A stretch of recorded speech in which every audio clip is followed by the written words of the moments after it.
It was the summer of 2015, and I was working as a park ranger in northern Arizona. The job was everything I'd ever wanted, spending my days in the great outdoors, hiking miles of trails, and helping visitors navigate the beauty of the desert landscape. But the nights, especially during monsoon season, had a way of feeling different, as though the wilderness held its breath, waiting for something to stir. One night in mid-July, the rain was coming down hard, hammering against the tin roof of the ranger station and turning the dry earth into thick mud. The air was heavy with the smell of wet creosote, and visibility was limited to the small patch of light cast by the station's floodlights. I was on a solo shift, going over maintenance logs, when the radio crackled to life. It was a distress call, faint but urgent, from a hiker named Mark who was stranded on one of the remote trails near the northern ridge. He'd taken refuge in a small campsite but couldn't make it back to the trailhead due to the storm. I grabbed my gear, a flashlight, first aid kit, and rain jacket, and headed out. The trail to the northern ridge was a 2-mile hike through rugged terrain, and I knew the rain would make it twice as difficult. But I didn't hesitate. It was my job to bring people back safely, no matter the conditions. The trail was a mess. Water ran in small rivulets along the path, and the mud sucked at my boots with every step. The storm had drowned out the usual sounds of the desert, no crickets, no coyotes, just the constant drumming of rain and the occasional crack of thunder. About halfway to the ridge, my radio crackled again.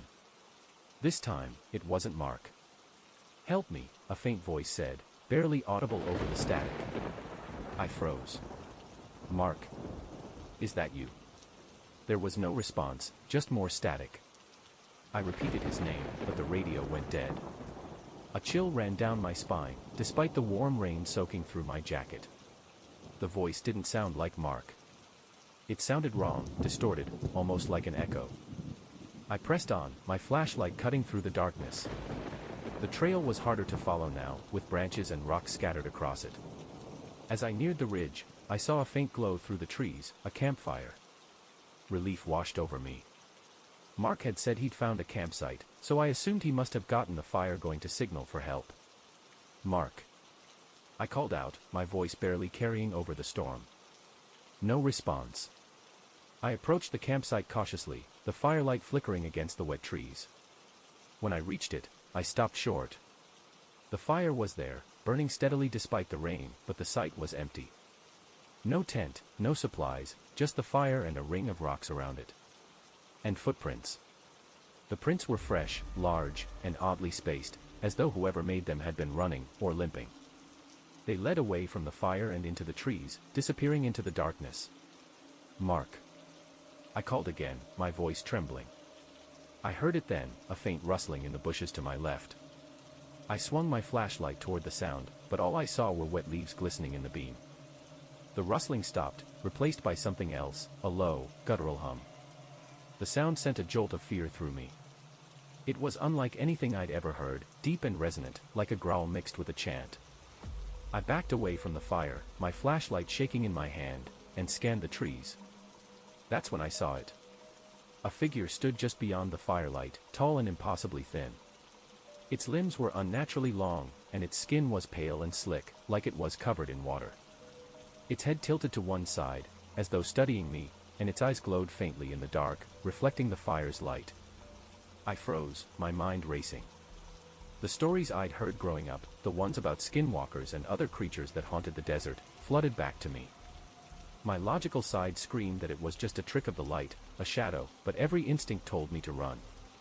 The figure moved, stepping closer to the fire. Its gait was jerky, like it wasn't used to walking. As it moved, the humming grew louder, resonating through the trees and making my chest feel tight. "Who's there?" I shouted, though my voice cracked. It stopped, tilting its head the other way. Then, in a voice that sounded eerily like mine, it said, "Help me."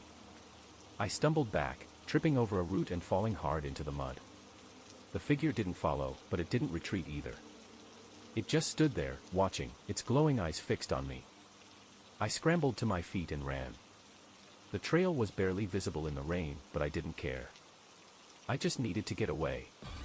Branches whipped at my face, and mud splashed up my legs as I sprinted back toward the ranger station. Behind me, I could still hear the humming, faint but persistent, as though it were following me. When I finally reached the station, I slammed the door shut and locked it, my chest heaving. I grabbed the radio, my hands shaking, and called for backup. Another ranger, Ben, answered, his voice calm and steady. I told him about Mark, the fire, the footprints, and the figure. "Stay inside," he said firmly. "I'm on my way." Ben arrived an hour later, soaked and concerned. Together, we ventured back to the trail, though every step felt like a mistake. When we reached the campsite, the fire was out. The footprints were gone, washed away by the rain. There was no sign of Mark or the figure I'd seen. We searched the area for hours but found nothing. Mark was never located. His car remained in the parking lot, his name left unanswered on every call. Officially, it was ruled an accident, lost in the storm, swept away by the rain. But I knew better. Something else had been out there that night. Something that wasn't human. To this day, I avoid the northern ridge during storms. Every time I hear rain on the roof or see firelight flicker, I think of that figure in the trees, its glowing eyes and the way it mimicked my voice. And I wonder if it's still out there, waiting for someone else to wander too far into its territory.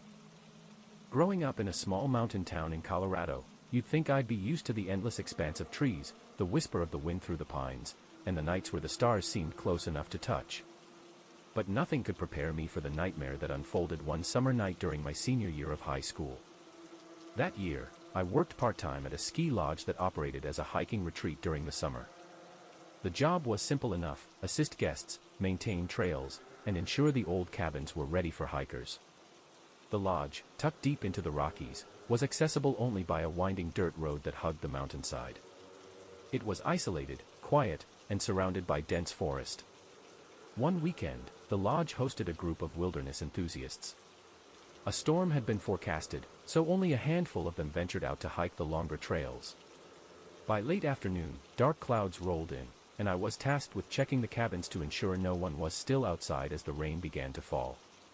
Most of the cabins were clustered near the lodge, but two were deeper into the forest, connected by narrow, winding paths.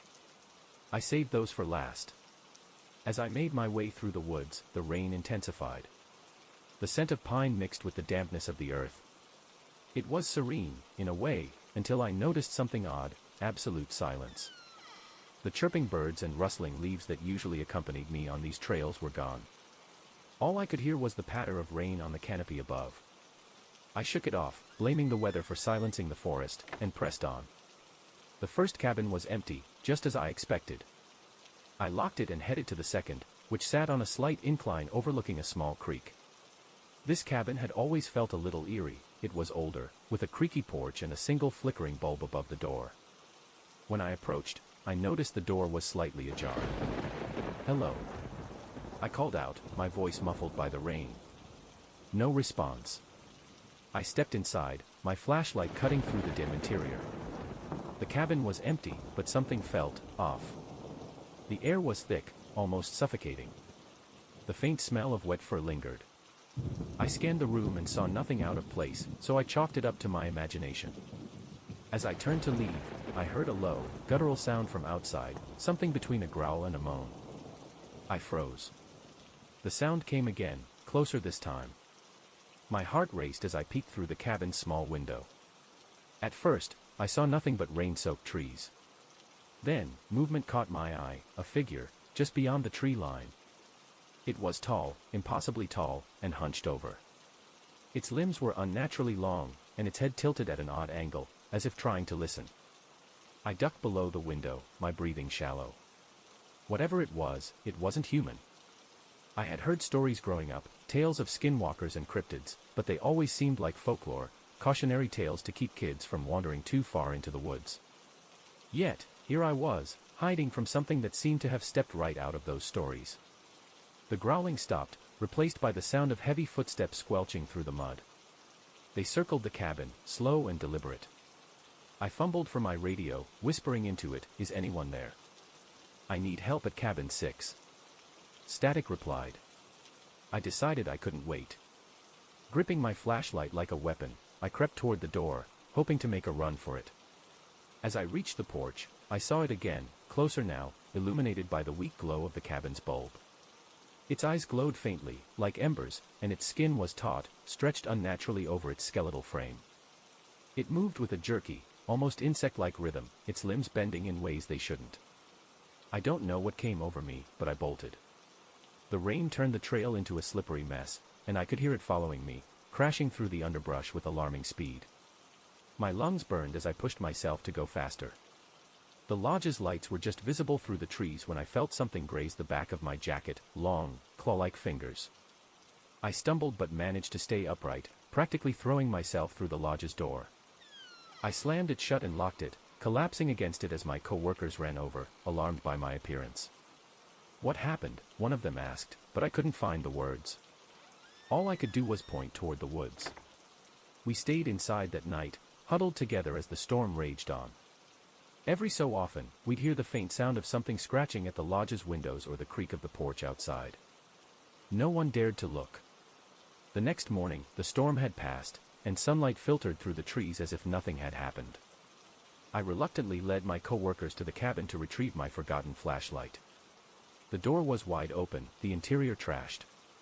Deep gouges marred the walls and floor, and the smell of wet fur lingered in the air. We never spoke of it again, not to the guests or each other. The lodge closed early that season, citing maintenance issues, and I left town for college not long after. To this day, I avoid the woods, especially when it rains. Some things are better left in the dark. It was late November, and the weather had taken a sudden turn. The early snowstorm caught everyone in our small Oregon town by surprise. The roads were slick, the air biting, and the night stretched longer, darker. I had just finished my shift at the local diner and was heading home when my friend Leah called. "Hey," she said, her voice trembling slightly. "Can you do me a favor? My parents are out of town, and our dog, Chester, won't stop barking. I think there's something outside." Leah lived on the outskirts of town, her family's property backing onto a stretch of dense woods. It wasn't unusual to hear coyotes or even see a stray bear wandering near the tree line. I told her I'd stop by on my way home. The drive to Leah's was uneventful, though the snow fell heavier the closer I got to her house. By the time I pulled into her long, gravel driveway, the world seemed muffled, the only sound the crunch of tires over frozen ground. Her house was a modest two-story cabin, cozy and warm with its lights glowing against the snow. Chester's barking echoed through the night, sharp and frantic. Leah met me at the door, her arms crossed tightly over her chest. "He's been like this for hours," she said, leading me into the living room. Chester, a large German shepherd, stood by the sliding glass door that opened onto the backyard. His fur bristled, his ears pinned back, and his growls rumbled low and constant. "What's out there, boy?" I asked, kneeling next to him. I peered into the yard, but all I saw was darkness, broken only by the faint light from the porch lamp.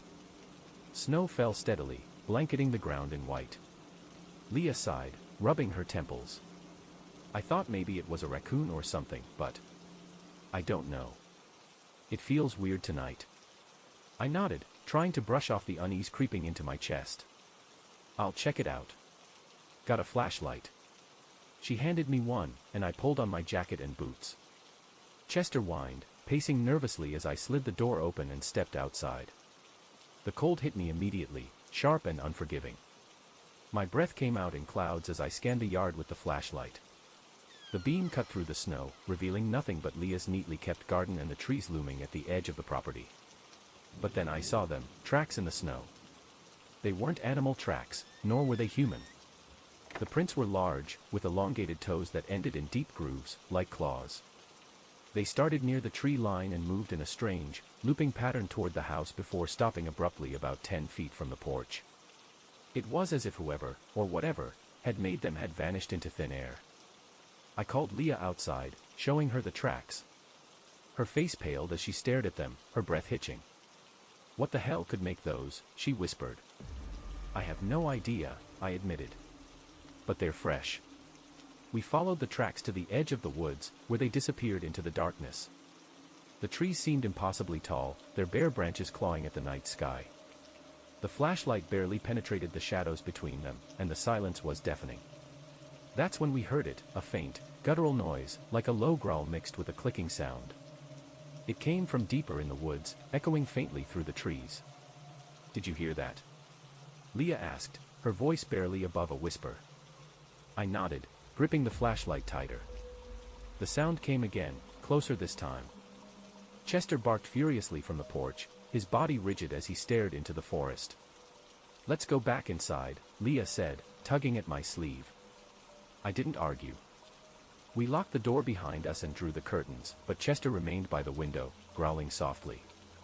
We tried to distract ourselves, watching TV and making tea, but the unease never left. Every so often, Chester would bark again, his gaze fixed on the backyard. Around midnight, Leah decided to call her older brother, Mason, who lived about 20 minutes away. "He'll know what to do," she said, pacing nervously. "He's used to hunting and stuff. Maybe he can figure out what's out there." Mason arrived half an hour later, armed with a rifle and a no-nonsense attitude. He listened to our story, his brow furrowed, and then went outside to investigate.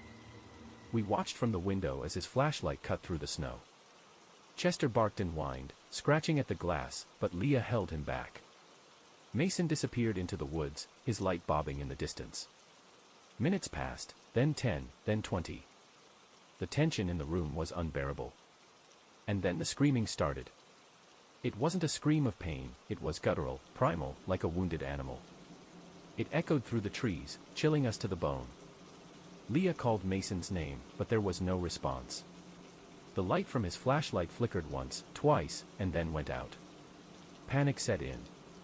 Leah grabbed her phone to call the police, but there was no signal. Chester barked furiously, clawing at the door, as if desperate to get outside. "We have to find him," Leah said, tears streaming down her face. "We can't just leave him out there." Against my better judgment, I grabbed the flashlight and Mason's spare hunting knife and followed Leah outside. Chester bolted ahead of us, barking wildly as he ran toward the woods. We called for Mason, our voices shaky, but the only response was the crunch of our boots in the snow. We found the rifle first, lying in the snow near the edge of the woods. It was bent, twisted in a way that shouldn't have been possible. Nearby, we saw more of those strange tracks, circling chaotically as though something had been pacing. And then we saw the blood. It was splattered across the snow, leading deeper into the trees. Leah sobbed, calling Mason's name again, but the forest swallowed her voice. Chester growled, his ears pinned back, and then froze, staring at something ahead. I shone the flashlight in the direction he was looking, and my heart nearly stopped. A figure stood between the trees, tall and impossibly thin, its limbs unnaturally long. Its eyes glowed faintly, reflecting the light, and its skin was pale, almost translucent. It tilted its head, watching us with an eerie stillness. "Run," I whispered, grabbing Leah's arm. We sprinted back to the house, Chester at our heels. The figure didn't follow, but the feeling of being watched stayed with us. We locked every door and window, pushing furniture against them for good measure. Leah tried calling the police again, but the line was dead. The rest of the night passed in terrified silence. We sat in the living room, clutching weapons and listening to the sounds of the storm. Occasionally, we heard faint tapping on the windows, but we didn't dare look. When morning came, Mason was still missing. Search parties scoured the woods for weeks, but all they found were his twisted rifle and scattered patches of blood. The official explanation was that he'd been attacked by a bear, but Leah and I knew better. Something else was in those woods, something that wasn't human. To this day, I can't shake the memory of those glowing eyes and the twisted tracks in the snow. And every time I hear the rain tapping on my windows, I wonder if it followed me home. In the fall of 2019, I took a seasonal job as a forest fire lookout in the Cascade Mountains. The position wasn't glamorous, it involved spending long hours in an isolated tower perched on a ridge, scanning the horizon for smoke. But I had always loved the mountains, and the solitude seemed like the perfect way to reset after a tough year. The tower was small but comfortable, with just enough space for a cot, a desk, and a radio. The only connection to the outside world was a dirt road winding down the ridge, which took nearly an hour to navigate in my old Jeep. Supplies were brought up once a week, but otherwise, I was completely alone.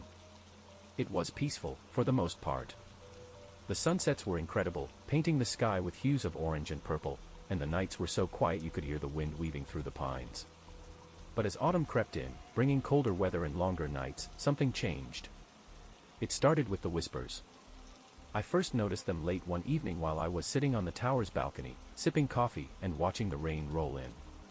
The wind was strong that night, howling through the trees and rattling the tower's shutters. At first, I thought the sound was just the wind carrying through the valley, but it was too distinct. It wasn't random. It was rhythmic, almost like words, soft, breathy whispers just below the edge of hearing. I strained to listen, but the harder I tried to focus on the sound, the more it seemed to fade. I brushed it off as my mind playing tricks on me and went inside, locking the door behind me. The next few nights were uneventful, but the whispers returned during the next storm. This time, they were louder, almost insistent. I stood on the balcony, scanning the dark forest below with my flashlight, but saw nothing out of the ordinary. Still, I couldn't shake the feeling that I was being watched. The radio crackled suddenly, startling me. It was just a check-in from the ranger station down in the valley, but the timing made my skin crawl. I told myself I was being paranoid, that the isolation was getting to me, but the unease lingered. A week later, the whispers escalated. It was raining hard, and the wind was fierce, bending the trees and making the tower sway slightly. I was in bed, trying to fall asleep, when I heard it, faint knocking on the door. I froze, my breath catching in my throat. The tower was 50 feet off the ground, accessible only by a narrow staircase. No one should have been able to knock on that door without me hearing them climb the steps. The knocking came again, louder this time. I grabbed the flashlight from my nightstand and approached the door cautiously. "Who's there?" I called out, my voice trembling. There was no answer, just the steady tap-tap-tap of knuckles on wood. I swung the door open, shining the flashlight into the night. Rain poured down in thick sheets, and the wind whipped against the tower, but there was no one there. My light swept over the staircase and the platform below, but they were empty. As I stepped back inside, I noticed something strange. There were wet footprints on the floor, leading from the door to the center of the room. They weren't mine. I spent the rest of the night huddled in a corner, flashlight in one hand and a kitchen knife in the other. The whispers returned around 3 a.m., louder than ever, as if they were coming from inside the walls. I tried to make out the words, but they were jumbled and nonsensical, like 100 voices speaking at once. When dawn finally broke, the whispers stopped, and the rain tapered off. I stepped outside, desperate for fresh air, and nearly stumbled over something on the balcony. It was a small bundle, wrapped in damp cloth. My stomach churned as I unwrapped it, revealing a cluster of animal bones, bound together with twine. I threw it into the forest as far as I could and radioed the ranger station, demanding someone come up to check things out. They sent a team later that day, but aside from the footprints and the scratches on the balcony railing, there was nothing unusual to report. For a while, things returned to normal. The whispers stopped, and the nights were quiet again. I started to convince myself that it had all been in my head, a product of too much time alone. But then, one evening, I spotted a light in the forest. It was faint at first, a small flicker between the trees, like a lantern swaying in the wind. I grabbed my binoculars and focused on the spot, but the light vanished as quickly as it had appeared. I scanned the area, my pulse racing, and finally saw movement, just a shadow slipping between the trees. I radioed the ranger station, but no one had reported hikers in the area. They told me to stay inside and lock the door, and that they'd send someone up in the morning. That night was the longest of my life. The whispers returned, louder than ever, and the knocking started again, this time at the windows. I didn't dare look outside. Instead, I huddled under the desk, gripping my flashlight and knife, praying for the sun to rise. At one point, I thought I heard footsteps on the stairs, heavy and deliberate, but when I finally worked up the courage to check, there was nothing there. Only more wet footprints, circling the tower. The rangers arrived the next morning, but once again, there was no evidence of anyone being there. No lights, no footprints, nothing. I quit the job that same day, leaving most of my belongings behind. I don't know what I encountered on that ridge, whether it was a person, an animal, or something else entirely, but I've never gone back to find out. Even now, years later, I sometimes wake up to the sound of faint whispers, as if the forest followed me home. And every time it rains, I wonder if the knocking will start again. Thank you for watching. Consider subscribing.